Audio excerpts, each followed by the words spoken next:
All right, everyone, we are back and we are going to start to talk about thermal expansion coefficient. So materials will typically, when temperature increases, expand. So they'll experience a positive thermal strain. So I'm going to write that as thermal strain here. So they'll expand, except for lead titanate and some other very exotic materials will actually contract. But one of the cool things is you can actually see that why materials expand from looking at our Lennard-Jones potential. So if you look at potentials, they are anharmonic, so they are not symmetric. So for example, if I am at my equilibrium distance here, and if I want to move a set distance here and a set distance, let's say right here, the materials have an option. Again, the atoms can jump from this state to a larger state or a more closer overlap state.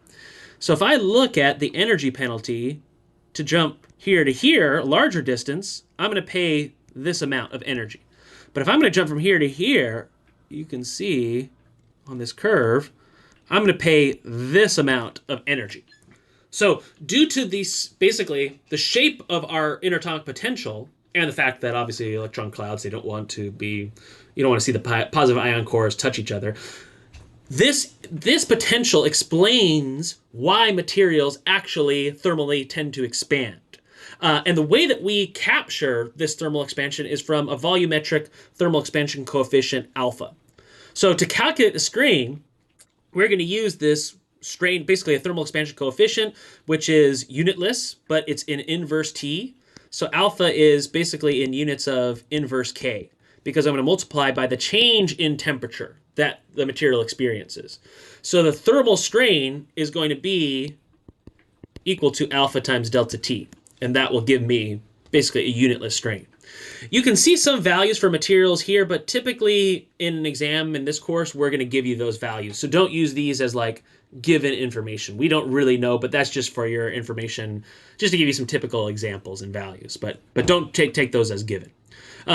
So how do we incorporate this strain into our equations? Well, one key important thing is that our thermal expansion coefficient, and actually we can change this equation a little bit. Let me erase all that stuff.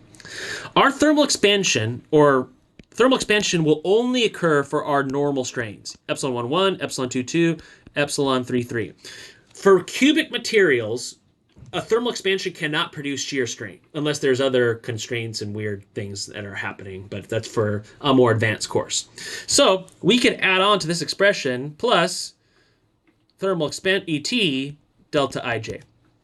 So if we have epsilon 1, 1, epsilon 2, 2, epsilon 3, 3, we can add that thermal expansion coefficient. So all that would change in this would just be plus epsilon T plus epsilon T. And then there's no epsilon T here because this would be 0, so nothing there. So that's it. And then obviously for epsilon 3, 3 as well. So epsilon 3, 3 is equal to 1 over E times sigma 3, 3 minus nu times sigma 1, 1 plus sigma 2, 2 plus ET. Don't phono. And that it will become this fast soon. You're going to go through lots of these problems where we're going to go through that. So next time, let's actually do an example and let's start to calculate values. We need some numbers. So let's get at it. So I'll see you next time. Thanks.